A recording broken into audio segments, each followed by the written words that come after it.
বেণীমাধব, বেণীমাধব, তোমার বাড়ি যাব। বেণীমাধব, তুমি কি আর আমার কথা ভাবো?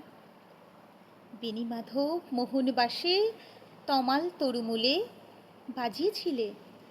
আমি তখন মালত স্কুলে ডেস্কে বসে অঙ্ক করি, ছোট্ট ক্লাস ঘর, বাইরে দিদিমণির পাশে দিদিমণির বর।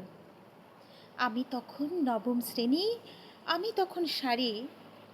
আলাপ হলো বেণীমাধব, সুলেখাদের বাড়ি। বেণীমাধব, বেণীমাধব, লেখা পড়ায় ভালো। শহর থেকে বেড়াতে এলে আমার রং কালো।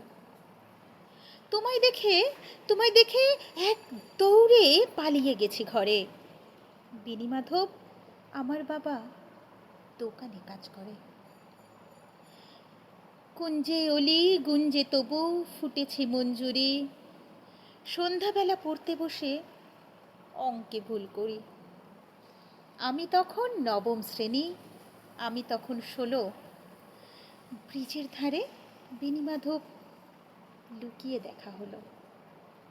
বেণীমাধব, বেণীমাধব, এতদিনের পরে সত্যি বলো, সেসব কথা এখনো মনে পড়ে? সেসব কথা বলেছ তুমি তোমার প্রেমিকাকে? আমি কেবল একটি দিনই তোমার পাশে তাকে দেখেছিলাম, আলোর নিচে অপূর্ব সে আলো।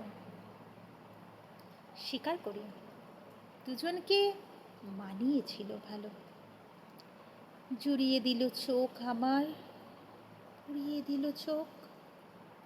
বাড়িতে এসে বলেছিলেন ওদের ভালো হোক। রাতে এখন ঘুমোতে যাই একতলার ঘরে, মেঝের ওপর বিছানা পাতা, জ্যোৎস্না এসে পড়ে।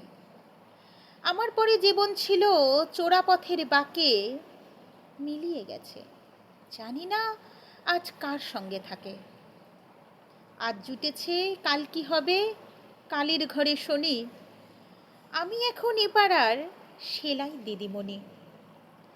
তবু আগুন বেণীমাধব, আগুন জ্বলে কই। কেমন হবে আমিও যদি নষ্ট মেয়ে হই? কেমন হবে আমিও যদি নষ্ট মেয়ে হই?